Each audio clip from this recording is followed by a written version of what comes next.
Today, in the driver's seat, we have the former CEO of the McGrath Foundation and independent candidate for the electorate of North Sydney, Kylea Tink. Yes. How you doing, Kylie? I'm really well, thanks, Dan. That's great. Thanks very much for coming for a drive today. I'm excited. Yeah, me too. I've been looking forward to this for a while. I've been following your campaign quite a bit on social media.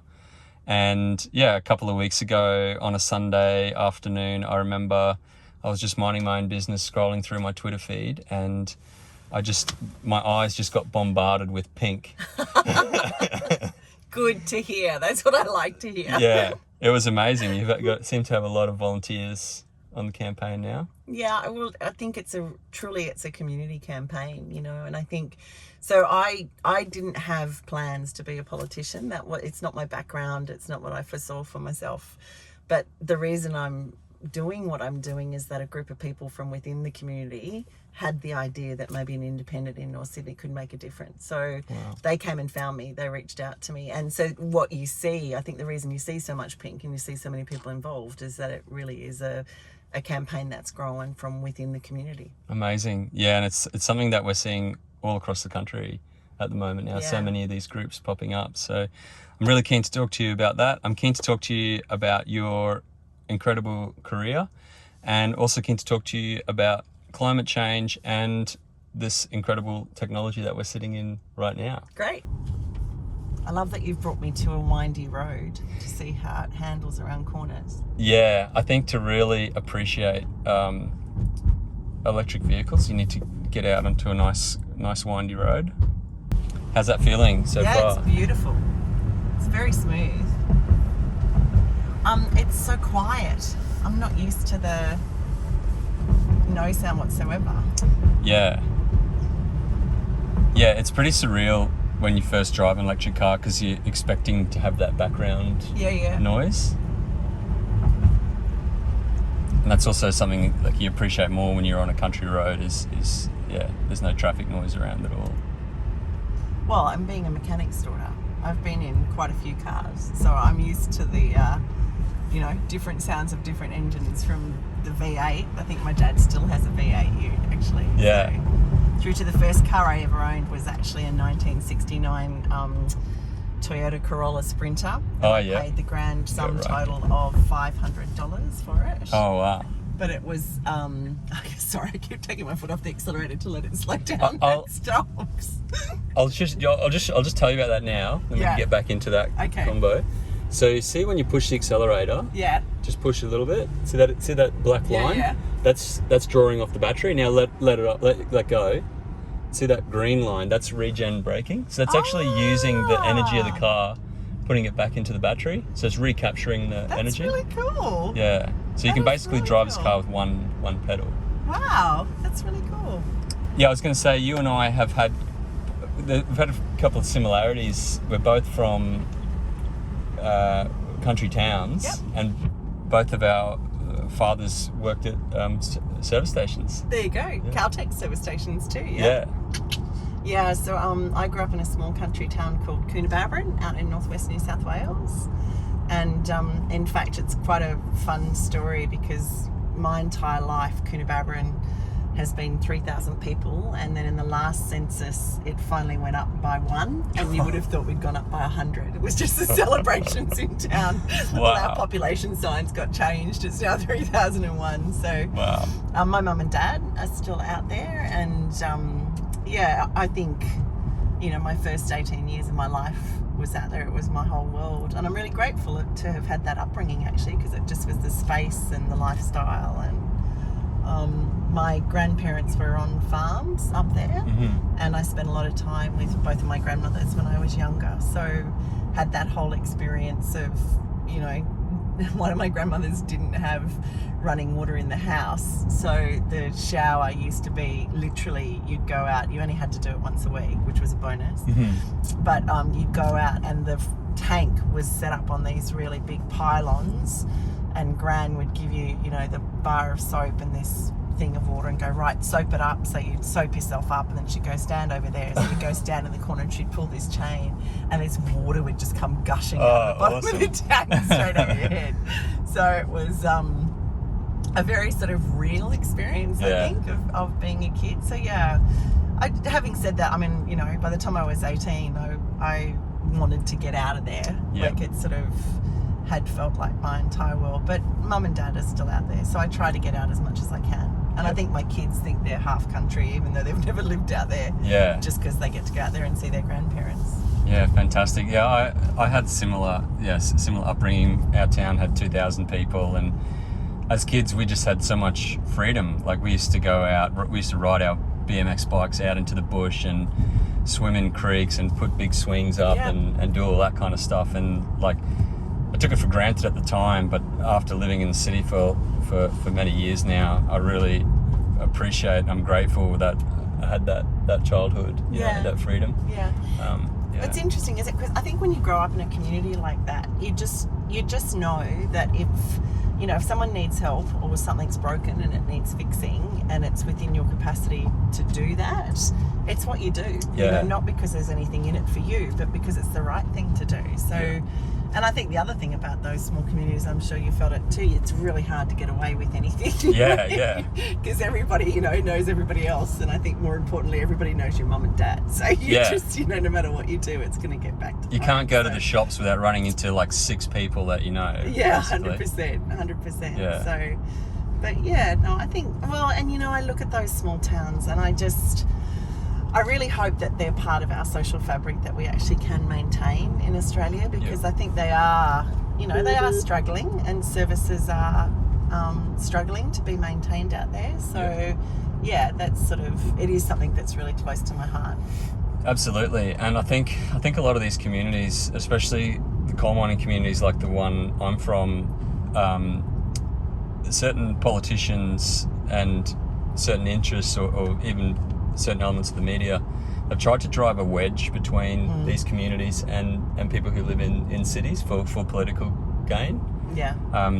But do you think it's real? I don't even think it's a real wedge. No way. Like, I often talk to people about the fact that I think it's really important that people who live in the metro areas don't get sucked into that rhetoric that you sometimes hear, because I mean, like, you know, my family is still out in that northwest New South Wales, and some of the projects that they've got going on out there around sustainable and renewable energy and, you know, soft touch green manufacturing, they're actually extraordinary. Yeah. And, you know, so I think it does a disservice to our nation when you hear those conversations going on, because at the end of the day, people living in those environments are actually right at the pointy end of climate change. They see it every day, every year they're experiencing it. So to try and make out like those communities, you know, want to stay connected to old technology, you know, can't see their life beyond fossil fuels, it's just not true. Yeah. So, absolutely. And when you got people like Matt Canavan who putting a bit of coal dust on his nose to try to pretend that he's, you know, a coal miner or whatever. Did he do that? Yeah, have you seen that? Yeah, he's got this photo of him in like a high vis shirt with a bit of coal dust on his nose, and really he's actually just an economist from the city. Someone didn't just rub his nose in it? Like maybe that may have also happened. Rumour has it. We won't say anything. Yeah, if no one has, maybe they should have. But no. But yeah, I think it's just absurd, and I think maybe it used to work, but it doesn't work anymore, and people see through it now. And like something that I've really tried to do with coal miners driving Teslas is like it's not just about like bringing electric vehicles to people in the regions. It's also about showing inner city avocado on toast eating latte sippers that coal miners are real people and awesome people as well, you know. Like I think I'm gonna jump in there. I think inner city latte drinkers, I think they're very aware that coal miners are real people. Yeah. So but again, it kind of comes back to, you know, what sort of political landscape are we living in when you've got leaders that try to drive that sort of wedge between people? It's just not very Australian to me, to be honest. I think, you know, the conversation we've seen driven across this country in the last 3 to 6 years has been one that is really divisive and is one that is, you know, I think more often than not traded on fear, like tried to keep us small and discouraged us from looking left or right, you know, for fear of some boogeyman. And I just don't feel like that's who we fundamentally are as a nation. So yeah. Absolutely. Well said. And like that, I think that's it's really been the political objective is divisive politics, and that's just one example of it. Another example is racism or sexism, homophobia, all these different things that they try to use to divide our society 100%. up. The religious discrimination bill that we recently saw, you know, like there was no winners in that legislation anywhere, no matter which way you came at it. It was an ugly piece of legislation.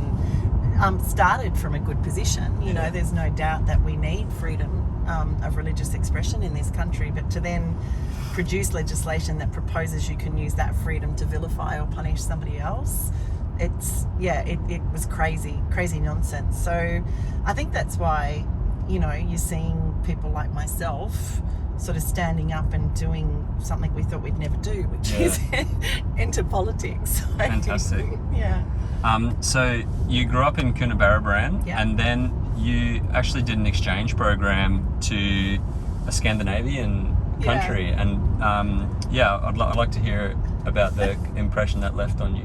Oh wow! Well, I mean, it was life altering for me because, I mean, Coonabarabran was my world, and it was an amazing place to grow up in. And as I said before, I'm really grateful for it.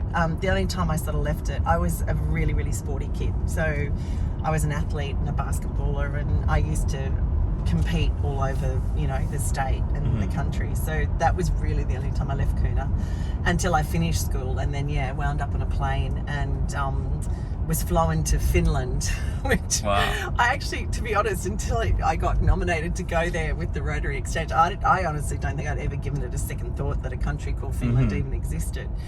And it was a terribly long flight. Like I seem to recall it as being 38 hours for some reason. It was a really long trip. And I got off this plane at the otother end, leaving Australia, you know, in the middle of summer and arriving in Finland in the middle of winter. Wow. It was like minus 28 degrees Celsius. The snow was 12 foot deep, and wound up with a family where nobody spoke English. Wow. And the really interesting thing about Finnish is it's not a language that you can listen to and kind of guess sometimes what the words are, you know, like Italian or French or even, I hate to say it, but a little bit of German. Yeah. And sometimes you can kind of guess what a word is, but Finnish is completely foreign. So I had this really quite surreal experience of going from quite a small, safe world into a completely foreign world. And but I loved it. I learned so much about myself. And I think, you know, the number one thing being that when you find yourself in an environment where nobody else knows you, you can be and do whatever you want to, you know, be and do. So, it was good. I really enjoyed it. Yeah, and I had a similar experience. I did an exchange program to Germany. Yeah. And it was also, quite a life-changing experience for me. And I'm guessing that Finland is also like maybe a social democracy. Yeah.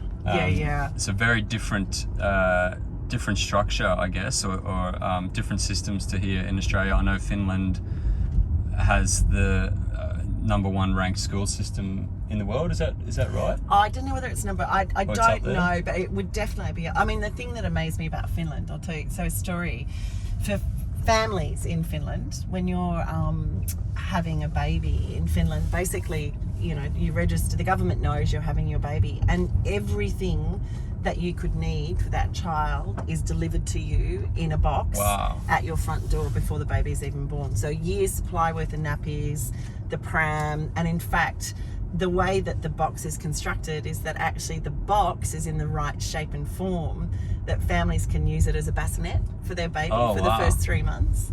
So it's just this whole, there's no, you know, no, like we've had in Australia, the baby bonus, you know, one-off cash bonus, or, you know, there's just no dramas in having a child in Finland, because you know right from the get-go that social structure is in place, that you're going to be supported. I think also, you know, the big thing is that there's a real, I think the gender balance in that Finland is really, really healthy. Yeah. You know, so dad is just as likely to stay home as mum is.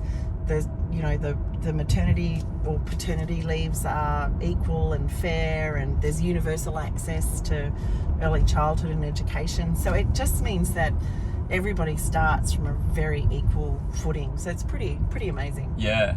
I actually had the opportunity a few years ago to meet the current Secretary General of NATO, Jens Stoltenberg. Wow. But he was also Prime Minister of Norway for 10 years, right? I got to chat with him about a lot of the progressive policies that Norway has introduced as well, right? And they did a couple of pretty amazing things. Like, they actually made everyone's income onto a register. Okay. A transparent register kind of thing that you could see, like, if you and I worked at the same company, you could check if men in the company were earning more than the women, and then miraculously the gender pay gap closed, right? I wonder why. I wonder what that was all about. Yeah, now that's obviously like a super bold policy, and it'd be hard to get something like that through. But isn't it funny? Because actually, why is it so hard to get something like that through? Like, to your point, it's a bold policy, but actually it's completely logical, isn't it? There's a lot of common sense in what you've just described. Yeah, absolutely. And I think maybe the Norwegian people were on board with that, and I think that they get it and they're happy with it now, and they've got the outcomes. And like, I would love to see something like that, really.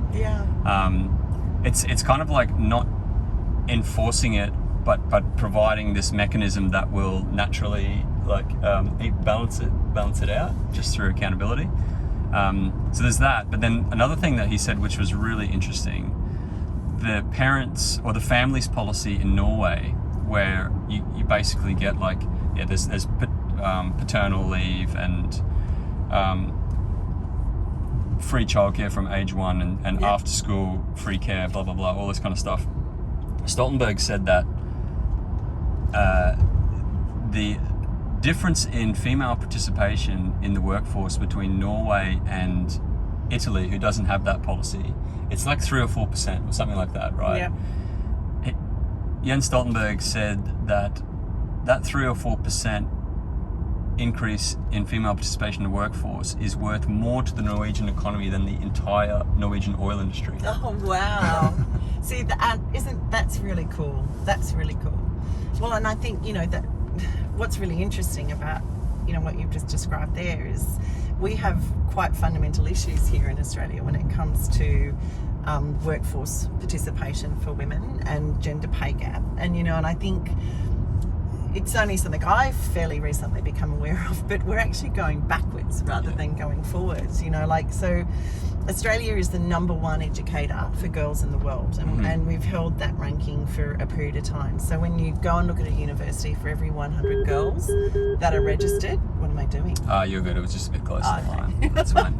For every 100 girls that are registered at university, there'll only be, I think it's 74 boys.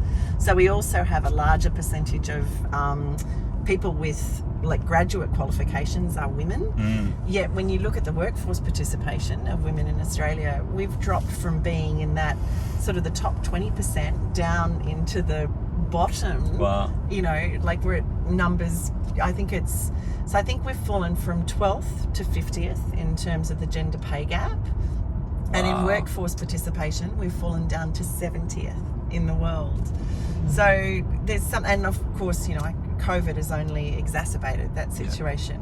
Most of the people that have lost their jobs during COVID, there's a much higher number of women who are now out of work because of it. Women are already mostly in part-time jobs, and a lot of those part-time jobs disappeared. So it's really interesting, but we don't seem to really talk about it as a country, and in fact, when you try to talk about it, I had the opportunity to speak at a girls' high school for International Women's Day this week just gone, and it was amazing to talk to them. And you have these bright, clever, young women that are really looking forward to getting into the real world, and it's kind of a hard story to say to them, well, I was once like you too, and it's not until you get into the world that these paths start to diverge for some reason. Wow. Makes no sense. There's no intellectual reason for it. And I think that's, you know, when you get people having discussions around merit appointments, you know, there's a lot of debate around whether quotas are a good thing or a bad thing. Yeah. And I just think sometimes, well, I'm actually an advocate for quotas because from where I'm sitting and the experiences I've had in life, when the system won't adjust itself naturally, I think you are better off putting in some forced system measures. Yeah. And then once it's reset, it can continue. It can thrive. But until you actually put in the forced measure, it never achieves that. And I think, you know, we've seen that. We've seen it at the level of the federal government. The old boys club, it's entrenched. Yeah. And it needs to be like pulled out by the root, basically. Yeah, 100%. And so when you're ready, you can plant it right to the floor. And don't be afraid. You're totally safe. But when you're ready, you can do a 0 to 100. Ready? Hit it. All the way. Hang on to it. Okay. Oh, that was fun. Yeah. Thought you'd enjoy that. Yeah, that was really cool. We can do that again if you want. Yeah, I'll do that again. If you let your foot off now. But we're going into a corner. That's okay. And now just bump it again now. It actually gives me a head spin. Yeah. How does the car know? Would the car slow down itself coming into the corner? It would do, yeah. It probably would do. You're fine. You can stop here and do another one if you want. Up to you. I mean, it's your roller coaster here, so you're in charge. If I vomit, have you got to stop? You'd be the first one to do that. Would I? Yeah. I'd like to be the first. Ready? Here we go. Oh, that's so cool. Yeah. I think that's more fun. Jamie Wincup took me on a hot lap once. Oh, yeah. And he was trying to freak me out, and I was like, no, it's not working. It's not working, Jamie. But I think if you'd taken me one of these. Yeah. Why aren't all the Bathurst 180 drivers driving in this? I don't know. It's a good question. And, what you just experienced then, this is what Angus Taylor is missing out on because, he said he's never going to drive an electric vehicle. Seriously? Yeah, he actually said that. Why? He made the excuse that he lives in a regional area. Oh, yeah. And after he said that, I actually, a little bird told me that the Tesla charging station in Goulburn is only 300 metres from his office. So I actually went and shot a video, recorded one from me driving from the charging station past his office. Love it. And I think the day before I got there, I'd driven from central Queensland, so I did 2,000 kilometres in 2 days. Yeah, okay. So really, Angus Taylor has no excuses for not driving an electric vehicle. Oh, look, and I think what to me is particularly insightful in that story that you've just shared is I think we see it from this government in a number of areas where they're actually just fundamentally not prepared to listen and learn. Yep. There's this sense that there's this bloody mindedness. They're set on a particular pathway or they've decided this is the course of action they're going to take. And no matter what the science says or the experience they have, they're not interested in changing their point of view. And I actually think that's what's holding us back as a nation. And I think, I think it's really important that we recognise and we understand politicians are only human. So they're not always going to get it right. But for some reason we have this group of politicians in at the moment that cannot even begin to, counter the concept that maybe they've got something more to learn or, that maybe they should be listening to the experts on something. So absolutely. Yeah. And I think that's really sad because if we don't approach every day in life as an opportunity to learn something new, then we just, what's that old saying? If you're not growing, you're dying. Yeah. If you're not learning, you're not moving forward. And I think that's what we're seeing with this government. They just don't seem to want to learn or listen. Yep, absolutely. And let's talk about what they're holding us back from. Let's talk about, well, first of all, climate change. Our climate is changing dramatically. New South Wales has just been absolutely smashed by huge floods. We can go into the right here.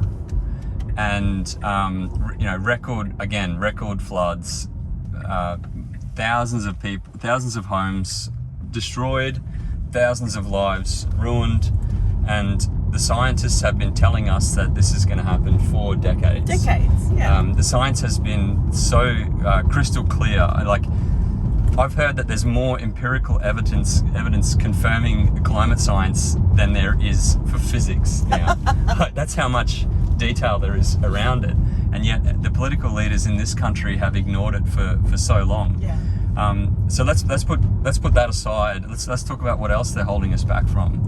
You know, our cities are clogged with petrol and diesel cars, which are spewing out diesel particulate and carbon monoxide, millions of exhaust pipes in the city, spewing this toxic stuff out into the air that we breathe. With the worst fuel emission standards in the world. Yeah, exactly. You and I and everyone that we care about has been breathing in this stuff every single day of our lives. It goes into our lungs, it goes into our bloodstream and into every organ in our body, including our brain, right? And there's not a human alive who lives in a city in the world who hasn't been breathing this stuff in their entire lives. And that, like, when you think about it like that, it's pretty horrible, right? But here's the opportunity. If we can get to 100% electric vehicles in our cities, it's going to be the first time that humans have lived in cities with pure clean air for over 100 years. So there's no one alive today that's lived in a city like that. What's that going to be like? Oh, look, I think one of the most significant things I think we can do as urban dwellers and city dwellers is actually push as hard as we can to get our communities to be electrified, 100% electrified. And I think, you know, there's a whole range of things there. It's not just your personal transport. There's, you know, the electric buses. I really think, and it should be easy, particularly for someone like me and for people who live in the seat of North Sydney, because while the federal seat of North Sydney is quite large, when you look at the travel patterns of people across my seat, we don't go very far, and we don't go very far very often. So it's actually a prime seat for electric vehicles and better public transport. So I'm actually really keen on that. And in fact, one of the policy positions that has been developed by the community, with me leading them or collaborating with them on it, is that we actually want the federal seat of North Sydney to be one of the first net zero urban electricity zones in the country. Wow, that's awesome. So we've mapped it out, worked out how we could do it, believe we could definitely do it, you know, by 2030. So it's just a matter now of communicating that to people right across North Sydney and getting everybody on board and heading in that direction. And I think what's really interesting is when you've got things like this, where you've got community will and you've got commercial will, but then you've got the federal government sending signals that are completely contrary to that, they're not actually helping with the transition. And you know, frequently I hear people, when I talk to people in that renewable and sustainable energy or manufacturing space, and I say, what do you need the federal government to do? I honestly, Dan, I would say 4 times out of 5 people are saying to me, get out of the way. They need the federal government to get out of the way. So, and to, you know, stop sending these mixed signals. You look at, so what was it? Our Prime Minister went to COP26 and stood in front of the world and, you know, came back still with some of the worst. We still have Tony Abbott's carbon emissions targets, as a nation. That's what we're still working towards. Same 2030 targets. Same 2030 targets. And he stands in front of the world and says this problem will not be fixed by governments, it'll be fixed by business. You know, the minds that are going to tackle this are not in this room. And then you get somebody like Michael Cannon-Brookes turning around and going, okay, Mr. Prime Minister, you know, I'm going to take you up on that offer. I'll buy that energy company for you. I'll work with its management. I'll get it transitioned. And what does our government do? Turns around and says no. Rather than, you know, hooray, this is exactly what we were hoping for and we're getting what we wanted. They turn around and stop it. So, you know, if that's not leading, I don't know what, leading something on and then letting people down, I don't know what is.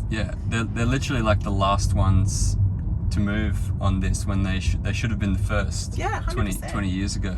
we're missing opportunities as a nation, and I think I'm a mum, so I have a 19-year-old, a 17-year-old and a 14-year-old. Mm-hmm. And for the last 2 years, I've actually been working with organisations that are specifically trying to help vulnerable young Australians, who are really, they're doing it tough. They've already, these kids in particular might have something going on at home, so there might be domestic violence or drugs or alcohol, or a family member, already in touch with the criminal system. Mm-hmm. But so they're already doing it really tough. And what I found fascinating was working with the organisations. The programs the organisations are doing are incredible. But you get to a point where the kids get picked up and back on their feet and ready to go. And yet you're still asking them to survive in a world where there are increasingly frequent and severe weather events. Yeah.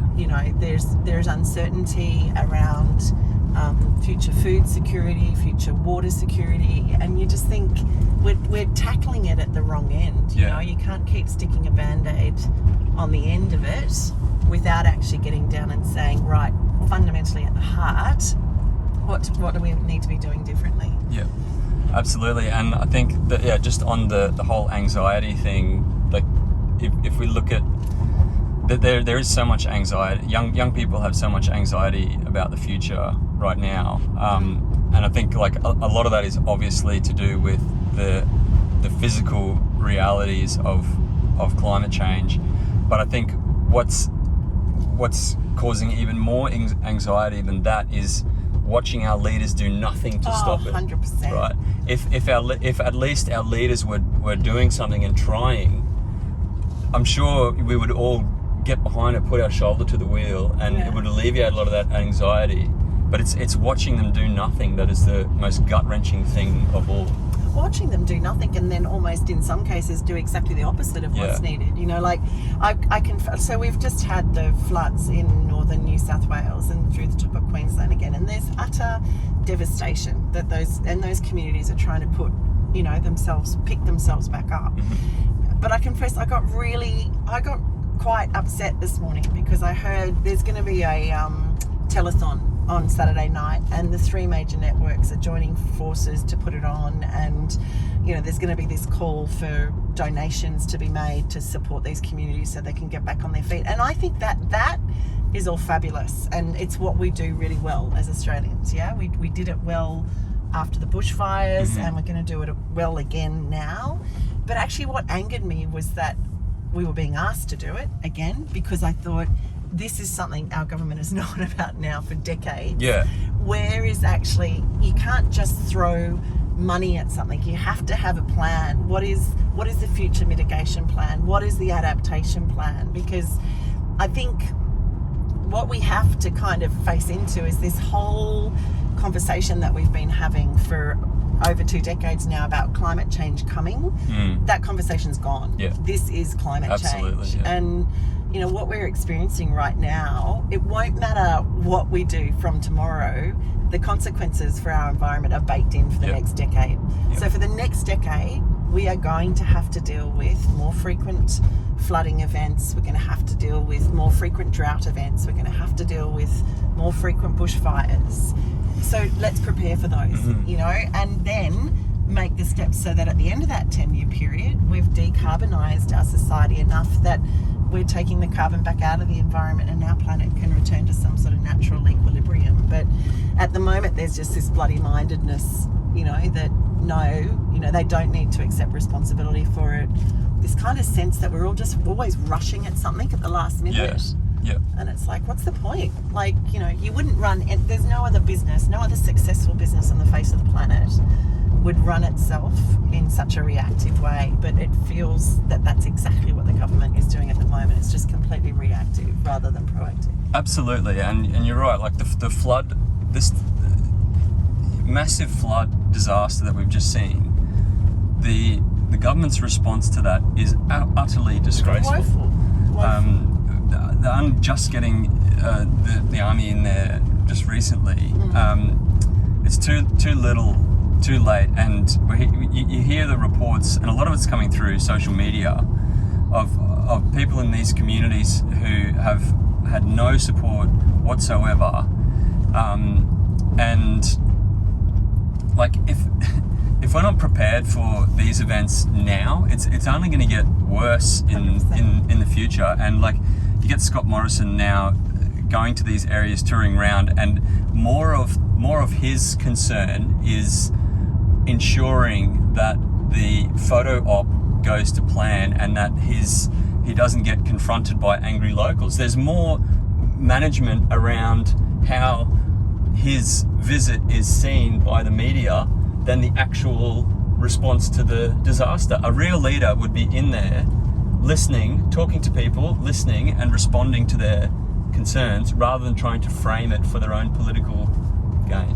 Yeah, I think what's really interesting to me, and a couple of things struck me about it. I mean, you have people who are caught up in this latest flooding situation who actually were in an almost identical system 12 months ago. Yeah. You know, so I remember watching one news story, and it was a gentleman in his home, and he said, you know, look, you can see down there, that's the line where the water hit last year. Mm-hmm. But now here's the line where the water is this year. So it's 12 months, you know, and the guy is in a worse situation than he was 12 months ago. Mm-hmm. And you kind of go, okay, so 12 months ago you knew we knew, not you, we knew as a nation that property had that risk attached to it. What steps have we taken in the 12 months since it had that experience of flooding last time to mitigate it for next time?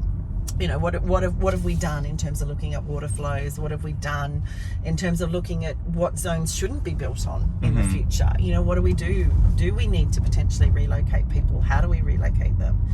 And then to your point about the Prime Minister, I actually think the most disappointing thing I heard him say was that it's actually yet again, it's not the federal government's responsibility. This is the state government's responsibility. And I'm like, when did we get to a situation where our federal government was no longer responsible for leading our nation? Yeah. You know, for me, ensuring our safety and security. Correct. You know, for me, the federal government should be about leading, so setting a really clear direction for where we're going as a nation.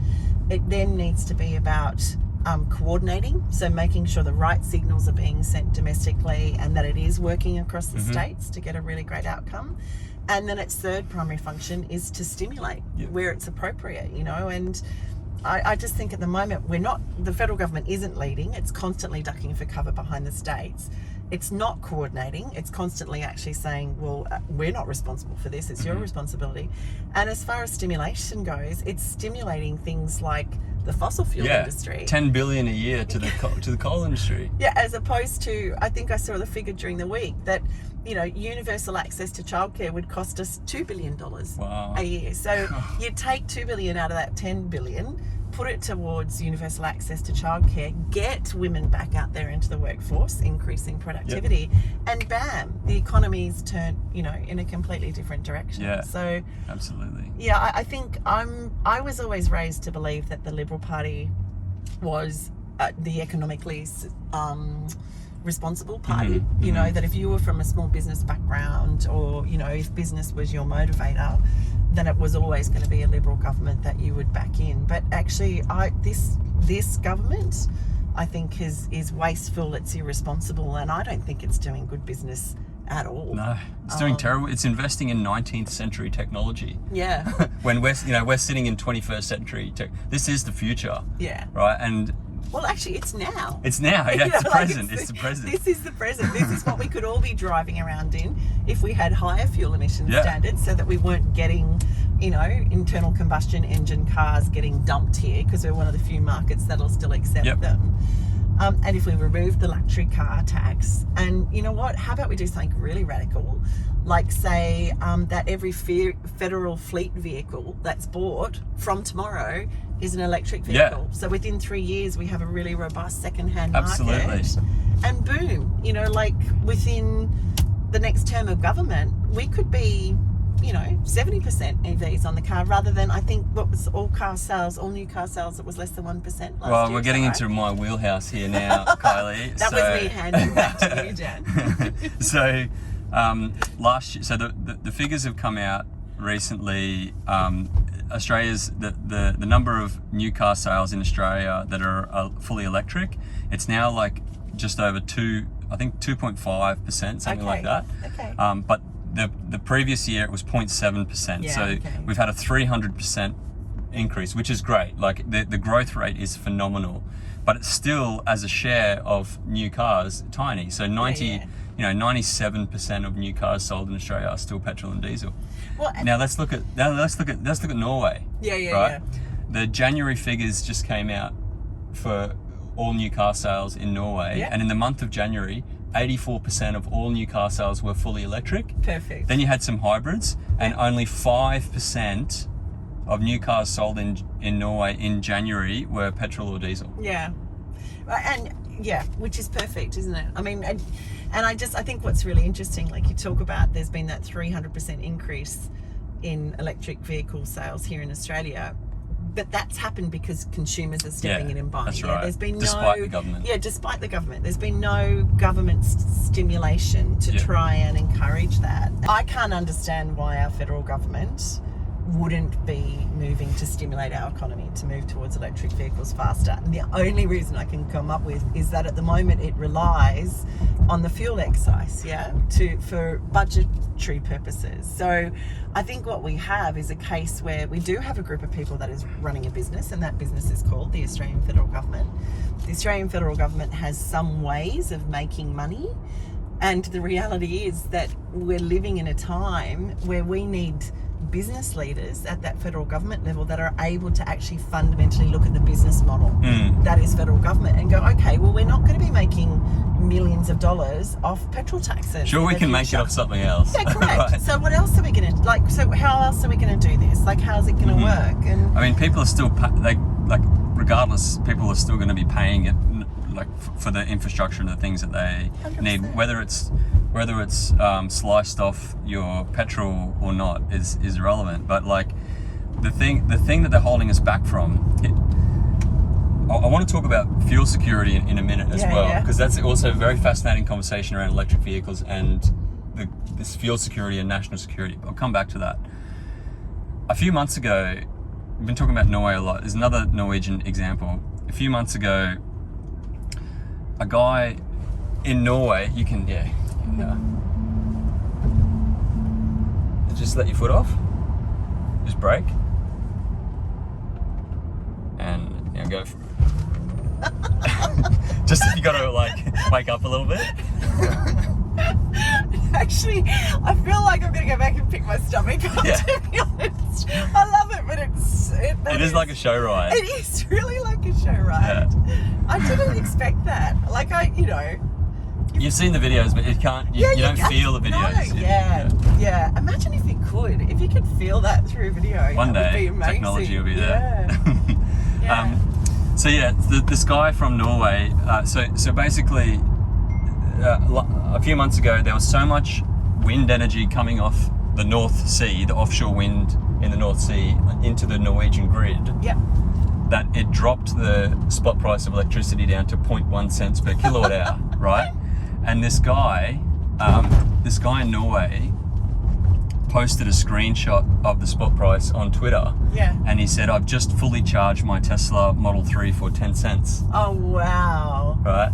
This is what the oil industry is terrified of, because as we transition to renewable energy, the price of electricity is going to drop dramatically and approach zero. It's essentially going to approach zero because we'll all be generating electricity off our rooftops and trading it through smart energy grids, right? Yeah. And we've already seen in Australia, when South Australia is producing huge amounts of wind or solar and they're sending it over to the eastern seaboard, there's been a few times over the last 12 months where the price has actually gone negative. Yeah. Because they need to offload the electricity. They need to pay people to take it, right? Yeah. And with vehicle-to-grid technology, which we were talking about earlier, you can basically you can take energy into your car battery, and then you can put energy back into your house or into the grid, right? Yeah. And with the smart trading software, your car can buy electricity when it's cheap and sell it when it's expensive. And while it's sitting in the garage overnight, your car might be making you money trading electricity with the grid, right? Yeah. But what's really cool is when you've got a situation like South Australia driving the electricity wholesale price into the negative, theoretically, you could get paid to take electricity into your car battery and then paid to take it back out again. Right? That's pretty cool. Yeah. That's pretty cool. But you can understand when you describe it. Like, I mean, you know, you and I sit here and neither of us are heavily invested in terms of actual owning an asset, which is an oil or coal or fossil fuel asset. That's right. So when you're not connected that way, you actually can see nothing but upside and opportunity in it. But I can understand how those that are wedded to that old technology are terrified by what we're talking about. But, you know, I think it actually becomes quite an interesting moment for us as a species, because you have to decide, you know, at what point do you move with the innovation and, you know, pursue it aggressively, knowing that it will be at the expense of some. But if they refuse to actually evolve, isn't that on them? Yeah, but is it really at their expense? I think it's a misconception to even say that the people who own these assets, that, you know, that their life's going to be poorer for it. Actually, their air's going to be clean. Yeah. They're Sorry, we've got to show our pass again, show guys. pass. I'm going to get back to that because that's another good. Yeah. I have this one already from the other gate. Is that okay? We came in the other side and we drove through. Said her printer wasn't working. Yeah. Thank you. Yeah, no worries. Do you need a map or anything? No, we're good. We're just going back through. Thank you. Thanks. So I think the point I was trying to make there was that people who are currently invested in the fossil fuel industry see the trend. If they do see it as a threat, I think that is a misconception, because everybody's life is going to improve with the transition to clean technology. Yeah. We talked about pollution before. How amazing are our cities and our communities going to be when we've got clean air and quiet, peaceful streets? You know, sure, some assets might be worth less than what they are now. Technology is always moving. It's time to seize the new world, and you know, we are at the very beginning of what is the third industrial revolution, and those who grab that are going to be, you know, are going to benefit from it. Yeah, I agree. I think what it is that, you know, we can't ignore the fact that there are a number of people that are making an awful lot of money out of the old technology that is fossil fuels.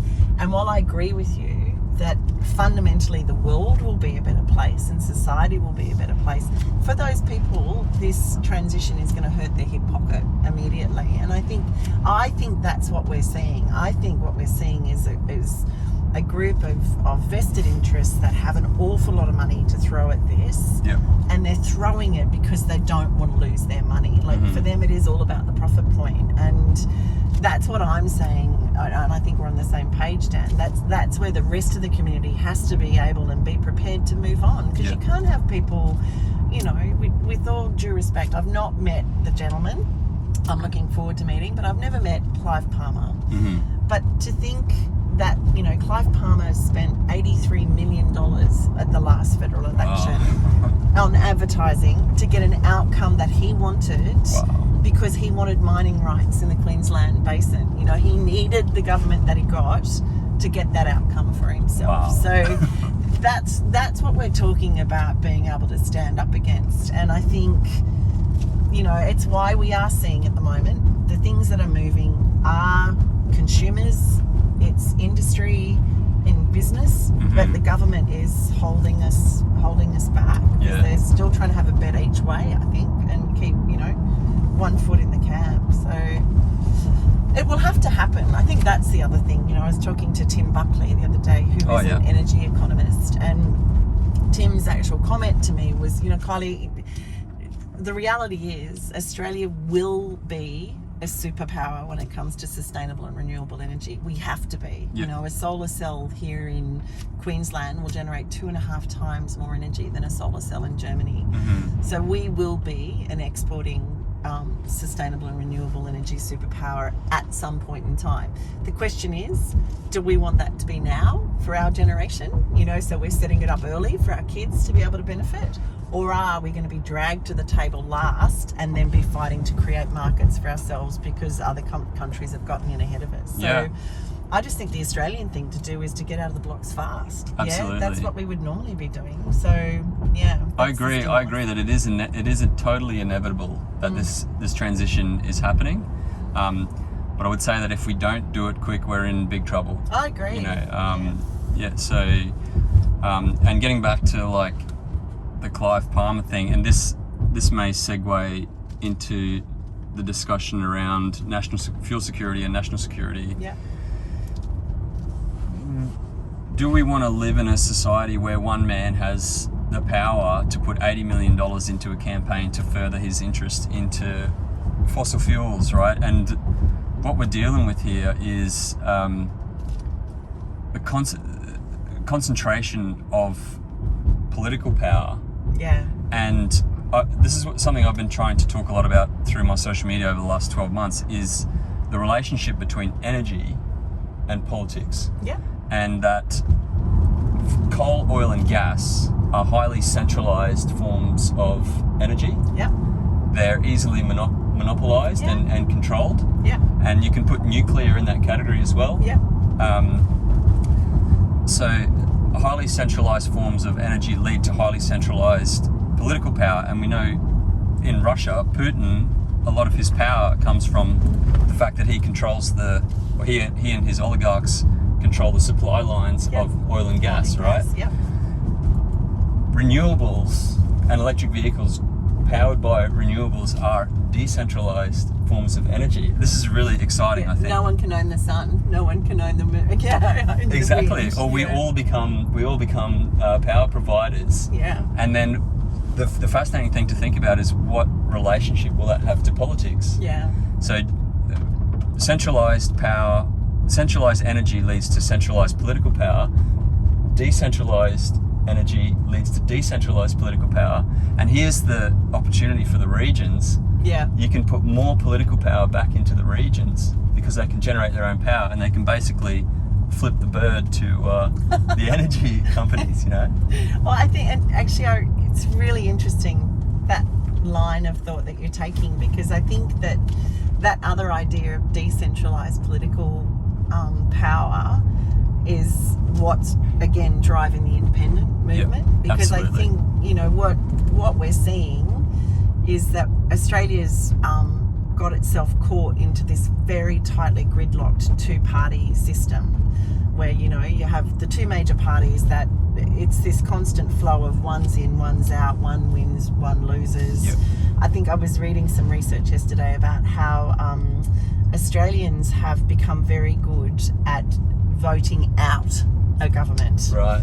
But what we still don't do very actively is vote in the people we want and the policies we want. So Australians are far more likely to vote someone out than they are to vote someone in, which is why you see the campaigns that you see, and how they're shaped. So you're saying kind of like people vote based on anger with the incumbents rather than optimism with a new candidate kind of thing. Yes, and that's why you'll see a lot of the campaign strategy when it comes to major parties will be about you need to be angry at that person because they need to go, and if you're angry at them, that's okay because then you'll vote for me.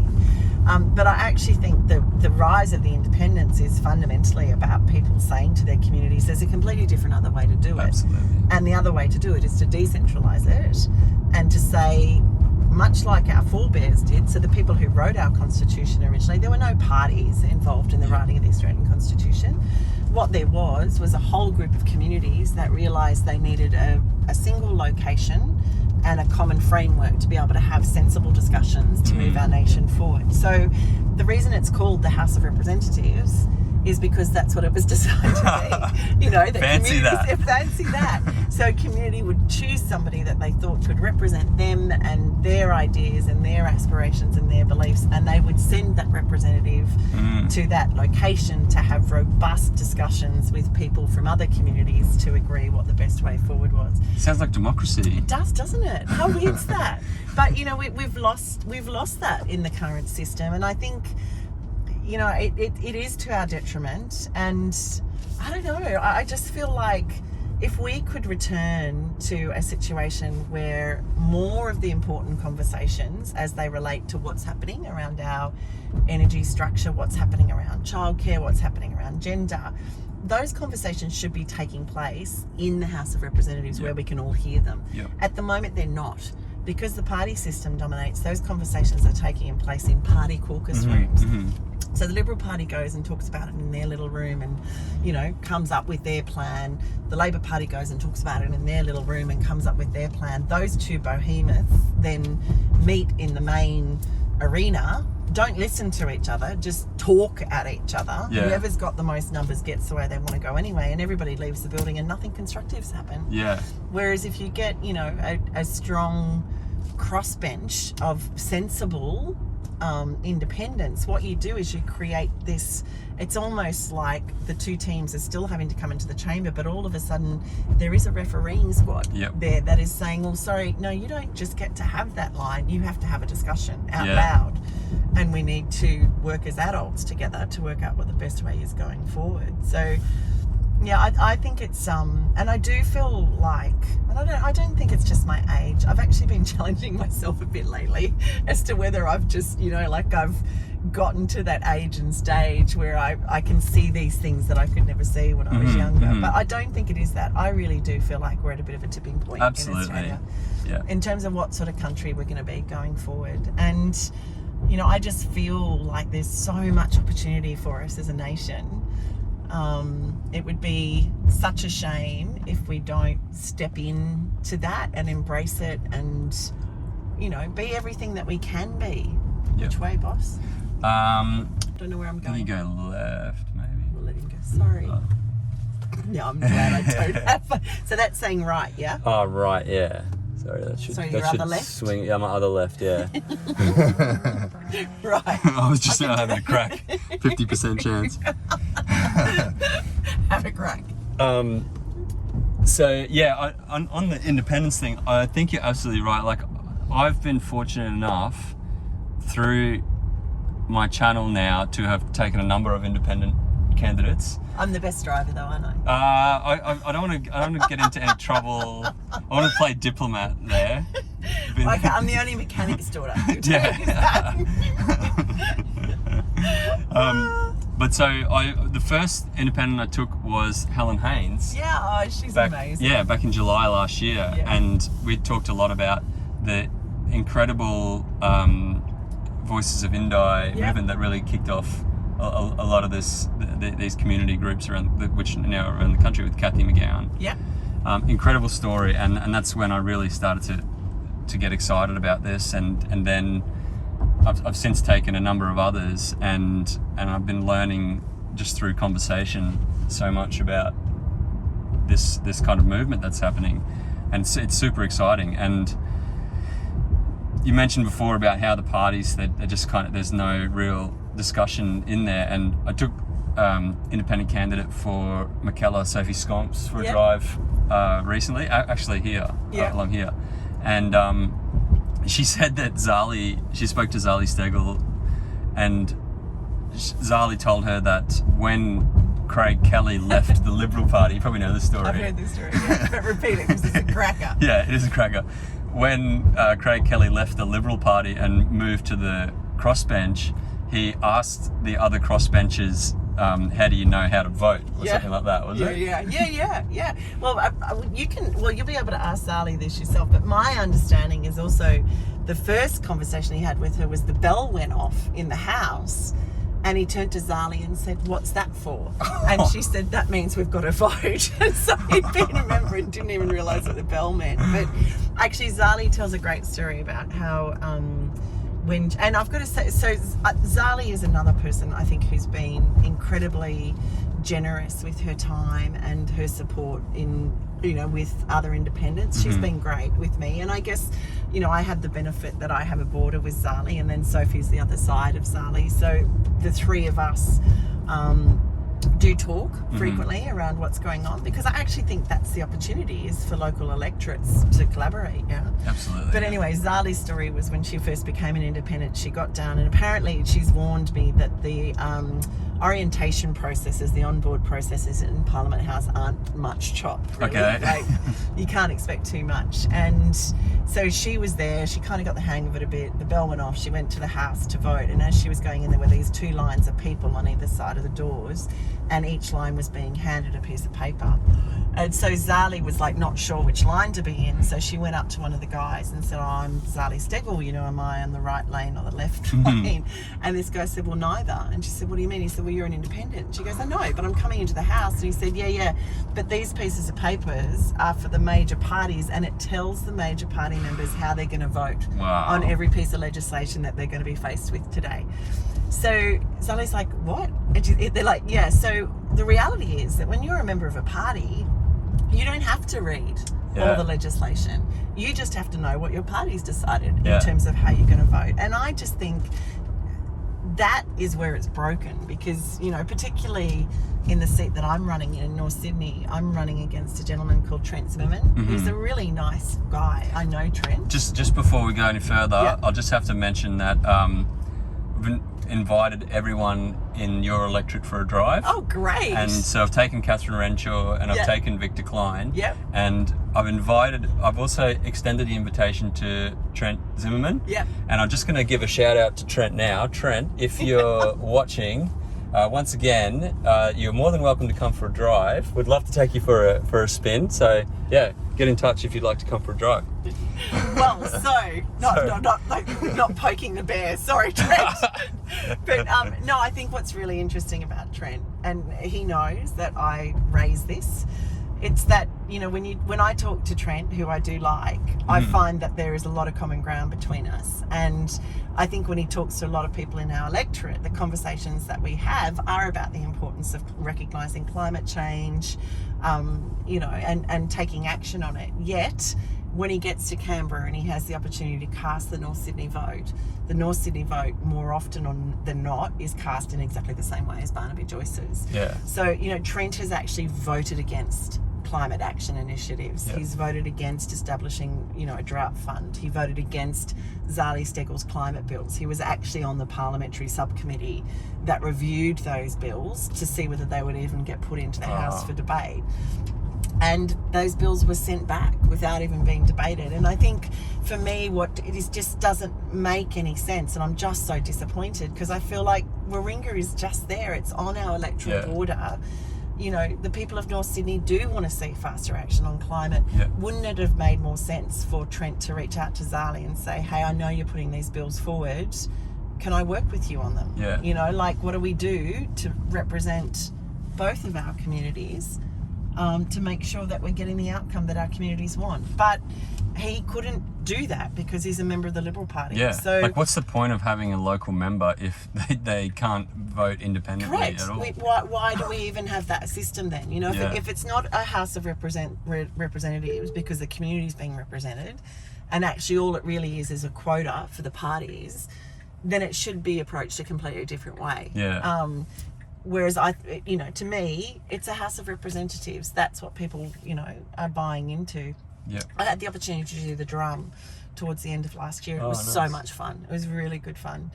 And Amanda Vanstone was on the drum at the same time. And it eventually, the question came up, why did I think independents were rising? And I made the comment that I thought it was because people want their voices to be heard in Parliament. Anyway, Amanda just started talking over the top of me. She's fairly forceful lady, and was just telling me, you're wrong. She's just going, you're wrong, Kylie, you're wrong. And I was quite taken aback because she was quite vehement. And I said, well, you tell me, what's your version of it, Amanda? And her version was that, no, people don't vote for someone to represent them. They vote for the person that represents the party that they want to see in power. And of course, I was like, well, you know what? I actually think that is why, oops, he's not moving. You go, Mr. Truck. That's why the parties are disconnected from the community, because they do think that by being voted in, they're being given carte blanche to do whatever they want to do for 3 years without reference to the communities that sent them there. So, you know, I think things like accountability, transparency, integrity, they're things that shouldn't even be questionable when it comes to our federal government. Absolutely. It should be, you know, the absolute highest standards, but unfortunately that's not what we have at the moment. Yeah. And I think the vast majority of Australians wouldn't even realise that their members are just being told how to vote. Like I didn't know that either, you know. No. And I'm engaged in politics, and I didn't know that. Well, yeah, and well, you know, I think then this is the other thing, yeah. So, when you're a member of the Labor Party, you actually don't have the right to even cross the floor. Yeah. So Labor is 100%. It's a caucus vote. Once they decide how they're going to vote in their party room, and they get into that house, there is no room for dissent. And I think that's why you've seen people like, you know, we had those years where there was so much community dissatisfaction with progress around the recognition of same-sex relationships, you know, and you have people like Penny Wong, who is such an advocate, who would actually stand in Parliament and argue against recognition for same-sex marriage because she was a Labor Party member. Yeah. So she had to take the Labor Party line. You know, you then on the flip side, in the Liberal Party, in theory, they're supposed to always have the right to cross the floor. Mm-hmm. That's meant to be one of the biggest differences between the two parties. Yet, you can count on one hand the number of times a Liberal Party member has crossed the floor in recent times. It just doesn't happen. And when they do cross, 9 times out of 10, they get expelled. So, you know, I don't know what the answer is. Politics has to be done differently. Absolutely. To bring some balance back into the conversation. Yeah. I think, like, to quote Elon Musk, there's kind of a new wave of engineering that's happening now that Tesla's kind of leading. It's a new culture in engineering, and one of the guiding kind of principles that Elon Musk has instilled in this culture is thinking in the limit. Yeah. And I was just thinking as you were talking about that, to thinking of our Parliament in the limit, in terms of like independence. To think in the limit would be 151 independents, right? Yeah. Now, what would that look like, and would it work? And like, I guess I'm thinking it would, and they would just generally build consensus. Yeah. Is that right? I say to people unapologetically, I'd love to see 151 independents. You know, back to my original point, I think our original Parliament it wasn't 151 people, but it was all made of independents. The whole idea of democracy was around that, wasn't it? Correct. That you send people to then have a discussion to reach a consensus. And, you know, I love it. So you do see that. Actually, I think it's in Holland. You get people are actually voted in to Parliament, and they don't go as party representatives. They go as their community representatives, and then what happens is they divide along lines based on the legislation that's being discussed. Yep. So, you know, you'll have people who vote together on some topics, but then when it comes to other topics, they don't vote the same way. They'll change. Yep. So it definitely works. It's essentially like reframing the idea of what a parliament should look like. We've been told for so many years that minority governments are bad, blah, blah, blah. But we've been told that by the major parties, really. Yeah, we have. And actually, it's really interesting when you look at, like, people like John Adams, for example, who was one of the fathers of the American Constitution. You can actually find times when he wrote where he actually said that the worst possible outcome for a constitutional democracy would be one which saw it get itself into a position where there was only one of two choices. Like, only having one of two choices is not a democratic process. It's a tunneled vision approach. So, yeah, I actually think, you know, and we're going to see it, there is no doubt, we're going to see a lot of commentary from the major parties trying to convince people that independents can't be effective, that they're disruptive, that, you know, the parliament will come to a screeching halt. And to all of that I say, well, you know, with all due respect, the parliament is basically at a screeching halt anyway. When was the last time we had any significant legislative reform? When you look at significant legislative reform that's being discussed, the majority of those topics are being driven by independents. So Helen Haynes has driven the discussion around integrity. Zali Steggall's driven the discussion around climate. You know, got Rebecca Sharkey was the one who moved all the amendments to that horrendous religious discrimination bill. So the independents are already batting above their weight as it comes to that legislative discussion. And that actually what I think you see is that it's the independents who are able to stand back from it in terms of a win-lose scenario and look at it for its potential in every case. And I think that's what you'd see with a house of, you know, true independence. So, yeah, I'm excited by it. I think the other thing is, you know, the definition of insanity is doing the same thing again and again in the same way and expecting a different outcome. Yeah. I think we can pretty much say we've tried this two-party system thing for a while, and we are not getting the developments that we need as a nation. So, you know, I just think it's worth having a go and seeing if we can make it work. So, yeah, I'm the sort of person, I would never join a political party. I've never been a member of a party, and I would never do it from the point of view that I couldn't agree to sign on to something where, you know, without question, my loyalty would be handed over to an entity that, you know, was outside myself and my family and my community, which is the case when you're a member of a party. And the party structure rewards people who are willing to toe the line and 100%. suppress their actual their opinions. Don't rock the boat. And so the ones that are successful float to the top, and you get Tony Abbott at the top, who you know was like the ultimate party line. Just would not stray from the party line all the way up to the top. Scott Morrison.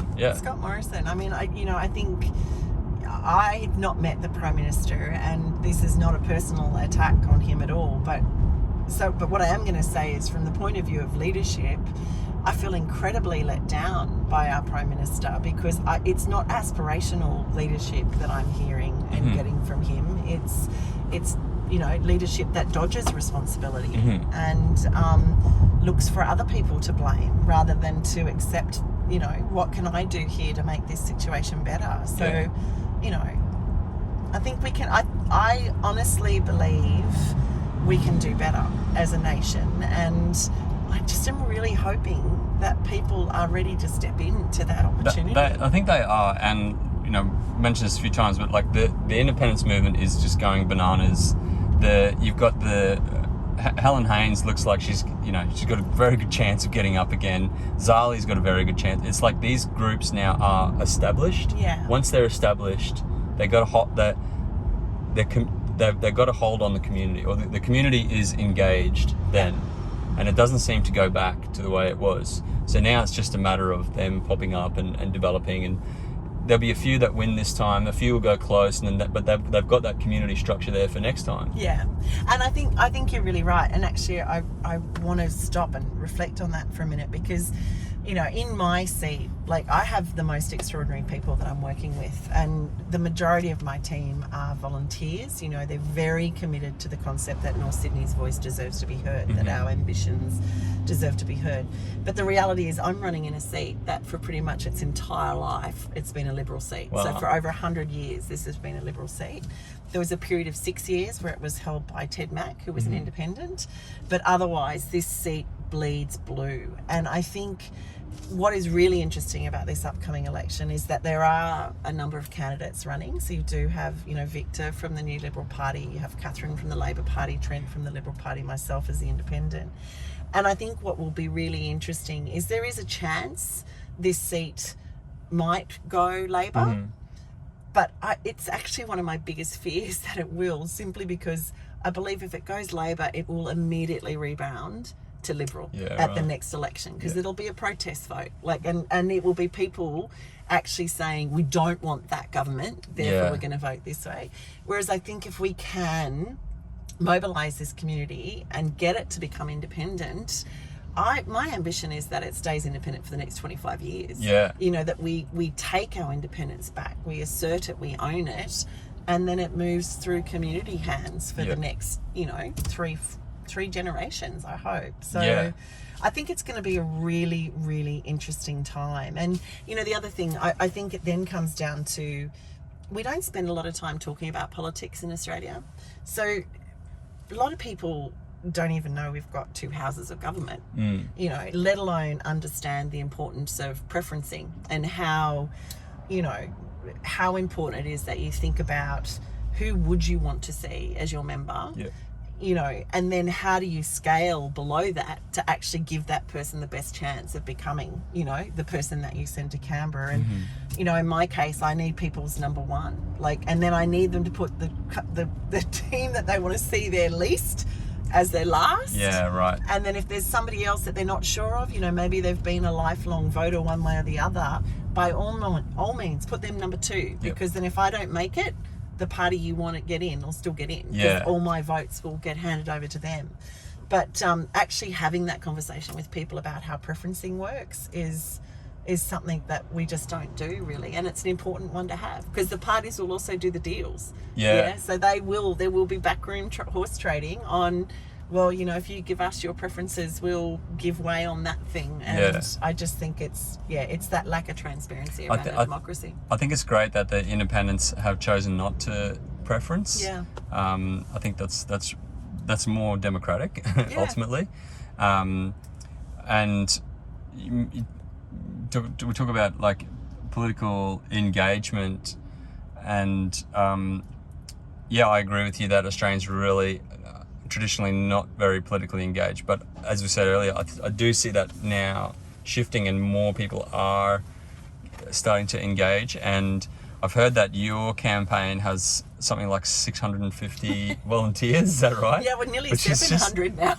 So that is incredible. And like I've been on a few of these drives, I've been saying that, like, you know, generally people use polls as an indicator of like who's going to win the election, but I've got a different metric, and that's t-shirt sales.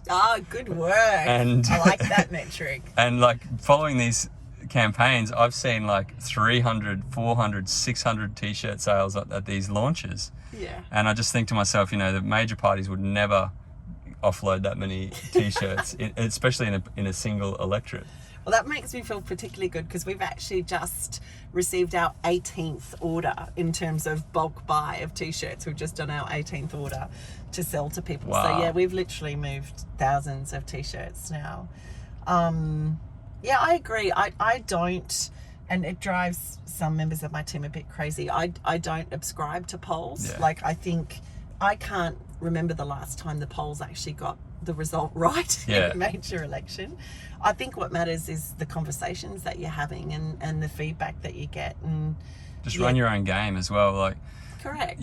Like I ran a business for a long time, and there's this traditional kind of advice that you get to watch your competition and blah blah blah. But I don't subscribe to that, and I think the best businesses in the world, they don't even look at their competition. They just focus on run your own race. Well, and I mean, I'm constantly saying that to my guys, you know, like, we just need to do what we set out to do, which was to listen to the community, listen to the experts, and then put those two things together to come up with really great policies to take forward for, you know, North Sydney and our country as a whole. And I think, you know, I think there's something quite freeing in that, in terms of our approach. So it's interesting times, but it's fun. It's really fun, actually. I'm really enjoying it. And I think it's been a really long time since people kind of maybe felt heard.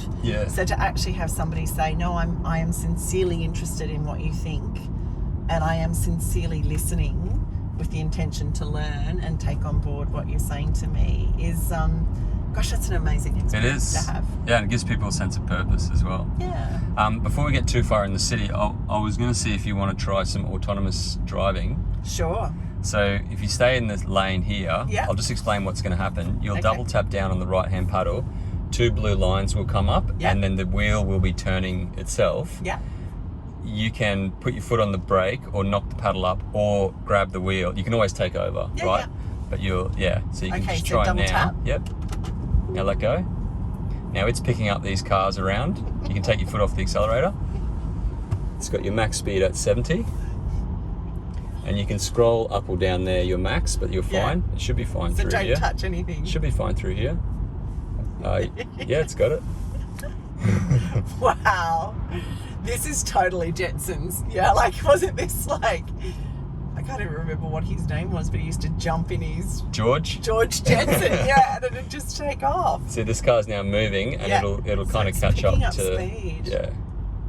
Ooh, okay, so just for those who didn't get that, it just went through an orange light. Yep. And I'd just like to say the reason I'm quite impressed with that is because I am often trying to explain to my children, you don't brake sharply at an orange light. It'll put you into an accident.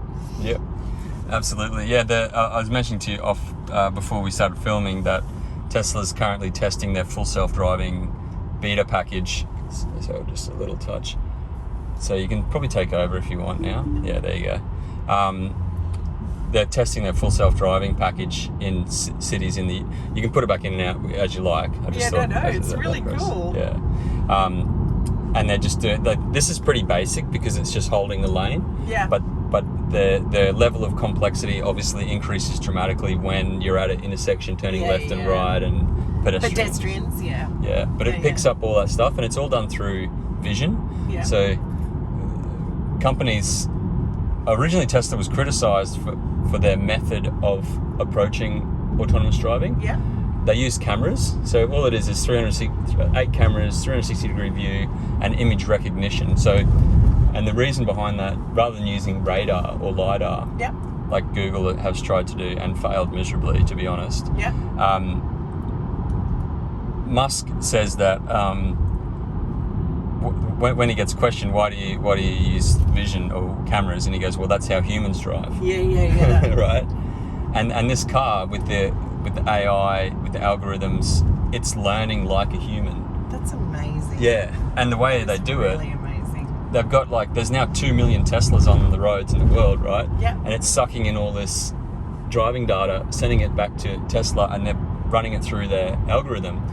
And I watched this lecture by the guy who runs the autonomy team at Tesla, and he talks about stop signs for 10 minutes, right? Yeah. And it's fascinating. He says, if you're a geek, it's fascinating. He says that they've got tens of millions of images of stop signs, and some are bent, some have graffiti, some have leaves in front of them. So you've got all these edge cases, right? And the more images you send it, millions and millions of images you feed into this thing, the better it gets at identifying it. Yeah. And Musk calls it the March of the Nines. So it's 99% accurate, then 99.9, no. And you're getting progressively, as time goes by, because you've got the software updates, it's just getting more and more accurate. And it's already, you're 10 times less likely to get into an accident in this car, even when you're driving, because the car will take over. Will it? Yeah.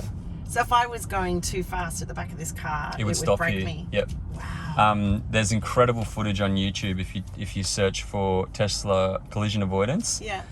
If a car tries to swerve into you, this car will see it way faster, and the processing speed in this thing is so fast. They were using an NVIDIA. I'm getting pretty ranty now, but this is cool. You go. Let me let loose. The chipset in this car, the original Model 3s, they were using an NVIDIA chip, and it wasn't fast enough. So Tesla hired the world's best chip developers and built their own chip in-house, and it's 21 times faster than the next best chip. It's in this car, and every car since mid-2019. Yeah. So how old's this model? What's this one? This is July 2019. Okay. So the cameras and the chipset in this car are capable of level 5 autonomy, full autonomous driving. It's only the software that needs to catch up. So every car since 2019 that Tesla's made will become a fully autonomous robotaxi when the software gets there. How amazing is that, given that we've become a society that is so used to planned obsolescence? Yeah. So what you've just described is effectively the complete opposite of planned obsolescence. This is about planned evolution. Yeah. That's really cool. Yeah, and this is a point that I often get criticized for talking about Tesla too much, right? But there's a bigger play happening here with Tesla. There's a new way of doing business, and you talk about I'm really glad you mentioned planned obsolescence, because a lot of these cars have planned obsolescence in them, right? These cars will go for like 250,000, 300,000 Ks, like if you're lucky. The battery packs in Teslas will do over 1 million kilometers, right? That's really cool. There's a Tesla Model S from 2012 that's done 1.4 million kilometers. A guy in Germany. He drives it 400 kilometers a day, and he's trying to push it as far as he can. Yeah. This is where it gets really exciting. The new battery technology that Tesla's starting in production this year. Yeah. New battery chemistry and new architecture and new manufacturing. Musk says they'll do 1 million miles, 1.6 million Ks. Yeah. And then they were independently tested by another company, and they're like, no, we've tested the cycles. It'll actually do 2 million miles. That's 3.2 million kilometers.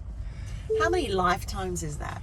Like how many people would drive that? I've got an answer. Yeah, tell me your answer. So someone asked, I was rattling off all these figures when I took someone for a drive, and they're like, well, how many years is that? And I was like, oh, good question. So the average person does 35 to 40 Ks a day. Right. It's 15,000 Ks a year. Yeah. 1 million kilometers at 15,000 Ks a year is 66 years. So there you go. It's a lifetime. Yeah. Like you own one car for a lifetime. But the reason they're doing it is because of autonomy, and robo-taxis might do 300 Ks a day. Yeah. And then you're going from transporting 1 or 2 people to transporting 50 people. Yeah.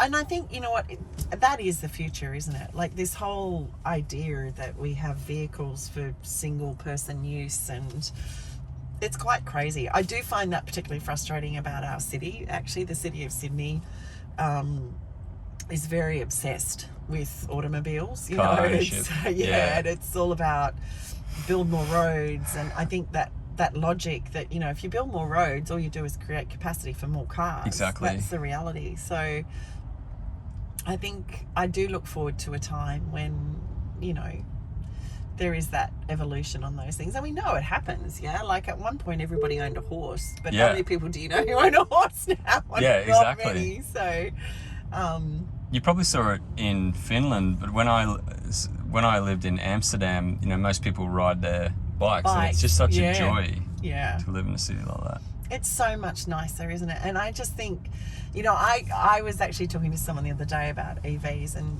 we were talking about the upsides, and one of the ones that I think we don't give enough credit to actually is the reduced sound that comes with them. Like that's huge. It's ginormous. So to think that we could be living, you have some people that live on streets at the moment that their windows are triple glazed just to try and keep the sound noise out.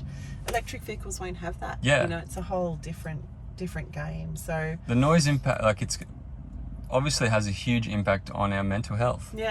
That constant background, we haven't evolved to have that noise there, Let alone, to your point, the emissions and the particles. And so does that mean, so in a Tesla, so really it's the tires, so wear and tear. It's a nice one. That's a pink one, actually. It's a pink one. Jeff's driving it for me. So it's just wear and tear on tires, really, and individual engine parts. Yeah, so the motors, electric motors, you can give it some here if you want. So the electric motors have far... That is so much fun. You should never miss an opportunity to do that. I'm just actually thinking, I wish I could take my dad for a drive in this car. He would love it. We can take him if you want. I'll have to get him from Coonabarabran to come down. Right, yeah. He's not here in Sydney, but I'll let you, maybe next time he comes down. I'm up in the area. If you're around, I'll be like, I've got somewhere to take you, Dad. What about, so is it true that with the Teslas though, you have to be a certain age to drive them? So can P-platers drive in Teslas? You don't know the answer. I don't know that. Boom! Is that the first time somebody's asked you a question you don't know? Perhaps. Not feeling too good right now about that. No, I don't know. But if that's the case, that's a real shame because, as you know, these cars are easier to drive than it's beautiful to normal drive. car. It is so responsive and light, and it really is. It is really nice to drive. Yeah, and one of the reasons I didn't show you, but this is your battery pack, right? Yeah. And that's below our feet. Yeah. So the center of gravity in a normal car, the engine block is where all the weight is, because internal combustion engines are massive compared to electric motors. So your center of gravity is like up high, and a vehicle engineer, say an engineer that works for a Formula One team, their whole objective is trying to get the weight down as low as they can, get that center of gravity down. That makes sense. And in an electric vehicle, you don't have that problem because you can put the battery down low. So that's why it feels so amazing around corners. It's just really, I know well, actually that now makes sense, because I think for me, I have a Honda CR-V, and I quite like it because it's that little bit higher, but I feel like it sticks to the road. Like there are some cars, my brother-in-law used to have a Mercedes, and I hated driving it because it just felt like it jumped all over the road everywhere. But this really feels like it's grounded, like really well grounded. So, and it's something you only realise once you're behind the wheel as well. North Sydney is known as the leafy green leafy North Shore, but actually interestingly our green spaces. So originally this suburban area was designed with 3 corridors. And the whole idea was that over time those corridors would get closer and closer to create really easy migratory zones for animals. But actually, the unfortunate thing is at the moment they're getting further and further apart because of development. So it's, I think, it comes back to that ambition that I talked about before in terms of the policy position for this electorate to become one of the first net zero energy urban zones in the country. Also just really interested in looking at how we commit to regenerating it and making sure that our green zones are protected so that they're there for, future generations. So, because, and I think what's really interesting, a lot of the projects that are underway over here at the moment, from a longer term perspective, there may be value in them, but the short term cost is so high. We're talking about 3,000 trees are going to be lost with the production of the Northern Beaches link. Is this the tunnel thing? Well, there's 2 major projects. So there's a thing called Western Harbour Tunnel, which is basically West connects in the inner west underneath the harbour, comes across the harbour bed and then comes out on the lower North Shore, spits up in the middle of North Sydney. And then you have a second project called the Northern Beaches Link, which then kind of cuts out, so goes back down underground in North Sydney and goes underground up to Fairlight. The whole idea being getting cars off the road and into tunnels. Now we know, the science does tell us that when you've got cars, it is better to get them off the road and into tunnels. You get better environmental outcomes. But it comes back to that piece I was saying to you before, that why it really bemuses me that the solutions we continue to seek are solutions for more automobiles. Rather than saying, okay, if we were going to address this as a public transport challenge, how else would we look at it? So we're just coming into Northbridge. So this is my home suburb, which is it's a nice little spot, sort of quite peninsular. Couple of schools here, which is really nice. So I like it. But then as we turn right down this road, so this is Strathallan Avenue, Miller Street, this is the zone that starts to see the impacts of smokestacks from the tunnels. There's heaps of schools around this area. So there's about 20,000 students that are in the area where the major stacks will come out from the tunnels. And again, this is something that won't be an issue with electric vehicles, right? True. But we need the vehicle uptake to be fast. Yeah, we need it fast. Yeah. We definitely need it fast. Tesla, there's actually a spin-off company from Tesla called the Boring Company. Have you heard of that? No, as in B-O-R-I-N-G, Boring? Yeah. And I'll show you, when we stop, I'll show you a video of what they've done. Okay. It's quite remarkable. They, so Musk got sick of sitting in LA traffic. Yeah. So their engineers bought a boring machine. Yeah. A traditional big boring machine. As in to drill holes. Yeah. The Boring Company. It's a play on words. So it kind of says what it is. Yeah. I had images of these people sitting around just really, really bored. Yeah. Not doing anything. I work for the Boring Company. Oh, you poor thing. Yeah. But they bought this old traditional boring machine, and like everything, they said this is junk. And I'm just going to film this. What's this bridge we're coming across? This is the North Bridge. So it's beautiful. This is really Yeah. Like we're coming into a fortress or something. Yeah. So they got this traditional boring, and they said this is junk, and then they built a new one that's like small and 50 times faster at boring, right? And dramatically cheaper. Yeah. And they put a tunnel through, and they got it that they can put a Model 3 like this through the tunnel. Yeah. And they do like 190 k's an hour through this tunnel. Wow. They can do it autonomously, and they've just announced a 51 station network under Las Vegas. Wow. With all autonomous. You can stay in this lane if you want. Yeah, I'm going to. So this is Camaret Public. I'm just showing you. So this is where the schools start. So it'll be a 51 station network of autonomous robo-taxis under Las Vegas. That's so cool. Yeah. That's really cool. On-demand kind of transport. See, that makes sense. Like that. Whereas the two projects that we were just talking about, the Western Harbour Tunnel and the Northern Beaches, they're 3-lane tunnels, but there's no public transport lanes in them, so there's no dedicated public transport lane.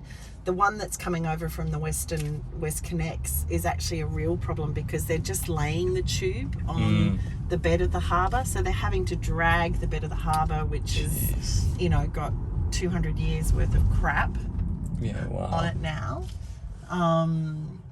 It's just an old way of doing things. Yeah, and coming up through, First Nation sites, just wiping them out, not protecting them. And then, this Northern Beaches link is taking out a significant portion. I'll show you down here is the Camaret Park, that you just kind of go, I just think we could be smarter. Yeah. There's got to be a better way to do it. Yeah, totally.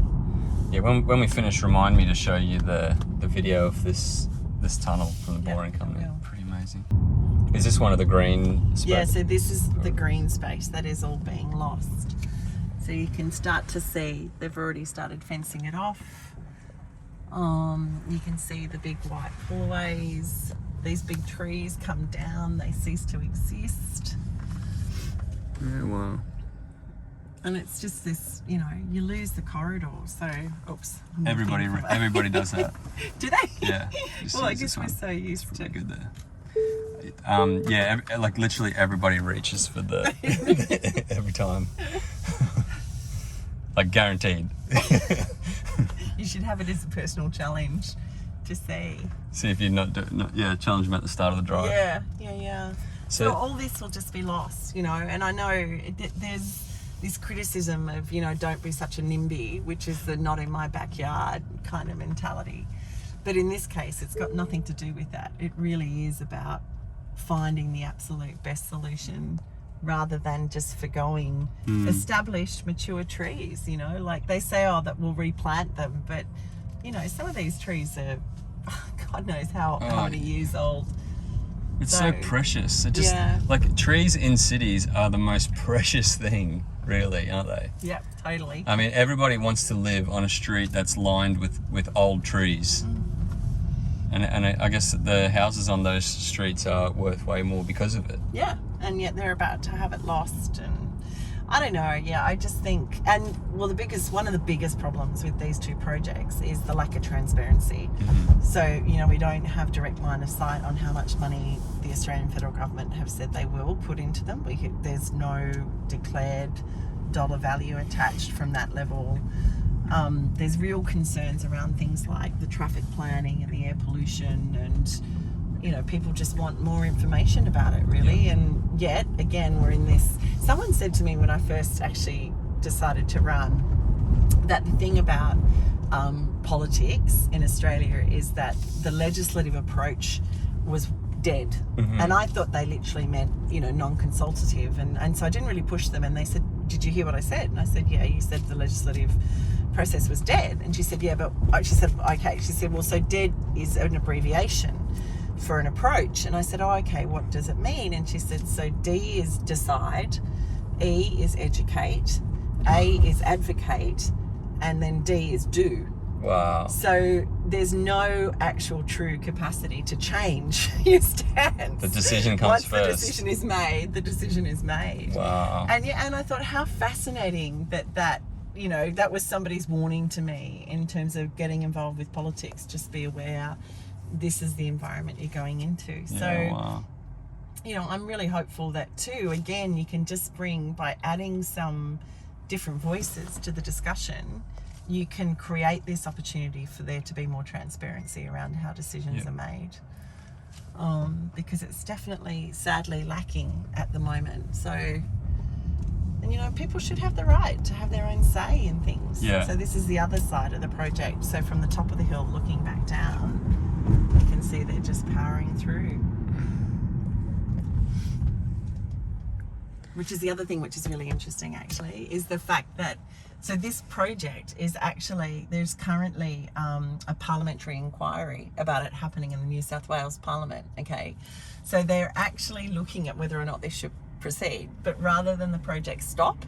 So it hasn't been paused for the inquiry? Well, it's actually like the people who are in charge of developing it have gone into overdrive. What? Because it's like, if we can get to a point where there's so much of it done, they won't be able to stop us doing it. Man. It's like, it's just insane. So yeah, it's certainly something that I know a lot of people across my electorate are worried about. Yeah.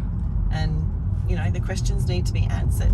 So then you can see there's another school in front of us here as well. Yeah, well, right next door to it. Right next door to it. So basically there'll be smoke stack. There'll be these exhaust stacks coming up around here, right next to this school. 10-story exhaust stacks. 10 stories. Yeah, within walking distance from the school. Oh my God. So. And that's just more diesel particulate going into the air, and you know, diesel particulate causes 100%. Asthma, causes cognitive impairment, all these nasty things.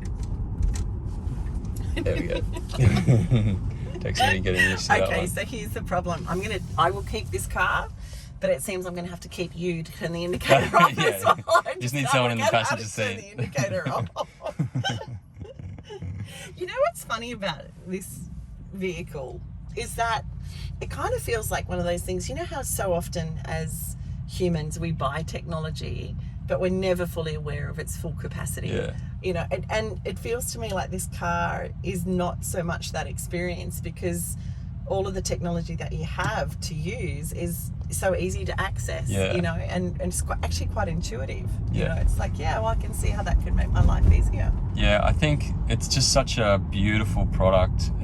And like, I've geeked out on Tesla videos for like years, right? For 5 years, I would watch 1 or 2 hours of Tesla YouTubes every day to learn about this technology. Yeah. And, you know, I've got a mechanical engineering background, so I would watch, you know, I've watched thousands of hours of like guys ripping down and looking at the motors and analyzing the technology. The technology in these cars is absolutely phenomenal. Like there's this guy, his name's Sandy Munro. He's an old car guy from Michigan, and he has a 30-year-old company, consulting company, where what they do is whenever a car company brings out a new car, they'll buy one, their engineers will tear it down to the component level, analyze it, create a report, and then sell that report to other car companies, right? Yeah, okay. To stay up to date on tech. Yeah. So he's well known, and they do the same for fighter jets and stuff, so very high tech. Yeah. They're very high tech stuff. Very well known in the automotive industry. He tore down a Model 3 years ago and went on this old car guy's show and was like pulling out of his bag these magnets that go onto the electric motors, and he says this is revolutionary stuff, the way they've put these magnets together. It's Hall back effect, and it increases efficiency by 20%. It's a revolution in electric motors. And then there's the next thing and the next thing and the next thing, and there's so many revolutionary parts to what Tesla is doing. He says that like this car is a symphony of engineering. Right, and he's right. Like it is just there's something else driving the people who develop this technology. It's not profit. Right. It's a desire to change things. They're on a mission to change the world, and really Tesla's mission is to accelerate the transition to clean technology. and that's what's driving them. And you can feel that when you're driving the car. Sorry, getting a little...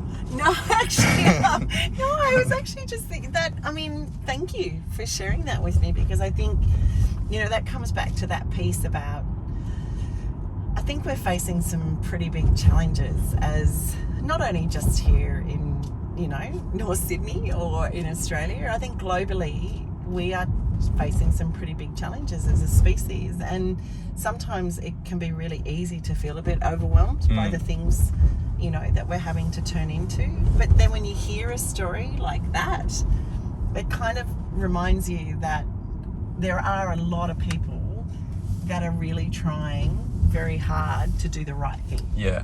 You know, and to find a way out of it, you know, for us. Yeah. And I think that it's really important that we do talk about those stories and share them, because, you know, otherwise it would be quite easy to get lost in the idea that it's all just too hard. Yeah. You know, what do we do? It's all just too hard. Yeah. And I think, you know, that like electric, we need to transition to electric vehicles, but companies like Tesla that are going the extra mile to make them so wonderful to drive, that's actually part of it. Yeah. That's part of getting people to take them up. But also, well, I mean, isn't it, so this is my wonderful North Sydney CBD district, and the reason I'm bringing you down here too is because, you know, like, this is it's already a very busy area, but this is the area also where the Western Harbour Tunnel is going to pop up and start pumping a whole heap of other traffic forward to then go back down again, That's on right. the other side. So, you know, this, well, at the moment, what is quite a livable and navigatable CBD area is going to become gridlocked and a bit of a rat run. And so the people who live and work down here are really concerned about that as well. You know, we have a vision in North Sydney. Actually, we want to establish a green tech light manufacturing corridor that runs all the way from North Sydney out through Chatswood and goes out towards Macquarie Park. You know, that's the future we want to see. Yeah. Whereas at the moment we've got, with this Northern Beaches Link and the Western Harbour Tunnel project coming through, what we've ended up with is this community is literally going to be squished in the middle of these two major projects and bear all the pain with very little of the benefit. Yeah, wow. So it's worth sort of fighting. It's Absolutely. Worth fighting for, I think. Yeah. One of the things when we go to stop, one of the things I want to say is, you know, a lot of people talk about how expensive the electric vehicles are, and, you know, it makes it hard to get into them. But if you're telling me that I can buy a Tesla 3 and in 66 years my daughter will still be driving it, that's a bloody good investment. You know, like, in terms of cost per drive, it's absolutely. And like, so you better make sure you like the colour. Yeah, you better like the colour, because you can have it for a long time, and your kids and your grandkids are going to better like the colour as well. Well, imagine that. Like, imagine if I was still able to drive my grandfather's car. To be honest, we've got it. It's an old, it's a mini moke from the war. Yeah. It's one of those army Jeep things. That's cool. Dad recently refurbed it and got it back on the road, but yeah, it's not going to be like... Yeah, I mean, on cost, I get it all the time. If only electric vehicles were cheaper, blah, blah. And they do need to be, and they can be subsidised, right? I'm not saying they shouldn't be, and they should absolutely be. But you can get a base Model 3 for 60 grand now, right? Yeah. And the Driven, which is an online spin-off for EVs from Renew Economy, they had a story a couple months ago that compared a base Model 3 with a Toyota Camry, and they said within 3 years you've saved like 15 grand with the Model 3. Yeah, because you're spending your fuel costs and your maintenance costs combined, it's like 3 to 5. You're saving like 3 to 5 grand a year. Wow. And the other wild thing is that these cars don't depreciate. Really? Yeah. So they've been depreciating at like 2%. Right. In the US. So 3-year-old Model 3s in the US have depreciated by about 5%, right? But now, in the last week or two, since the oil prices spiked, a second-hand Model 3 is $5,000 to $10,000 more expensive than buying new because people don't want to wait, because the lead time's blown out to like 7 months. Oh, that's really interesting. It's an appreciating asset. Yeah, that's really cool. So whereabouts are we now, Kylie? So now this is down the bottom of Kirribilli. So this is on sort of the southernmost point. Oh, this is the bridge here. And this is the bridge. This is the Sydney Harbour Bridge. Miss this. Which is lovely, you know. So this is where it all begins, on the flip side of the harbour for the North Sydney Sea. Wow. Oh wow, there's the Opera House. Well, Coal Miners Driving Teslas has made it all the way to the Sydney Harbour Bridge. Wow. How cool's that? It's amazing. This is one of my favourite spots in our lecture, to be truthful. I think it's although look at the colour of that water from all that rain at the moment. Yeah. All right, well, thanks very much for coming for a drive with us today, Kylie. Just getting this like dream shot. Oh, okay, we're good here. Okay. All right, that's a great shot. It's perfect. Thanks very much for coming for a drive with us today, Kylie. I've really enjoyed the conversation, and what a spectacular spot to finish on with the Sydney Harbour Bridge in the background. Dan, thank you for taking me for a drive. I've really enjoyed it. I've loved the conversation, and I can honestly say it really was far more than what I was expecting in terms of a driving experience. So yeah, I really hope we can see more of these vehicles on the road as quickly as possible. It'll be a really good thing for all of us, I think. So yeah, I don't know. Come on, Australian federal government. Let's absolutely. Make it happen. We've got an incredibly exciting future if we decide to grab it. So yeah. And all the best with your campaign leading up to the election. Thank you.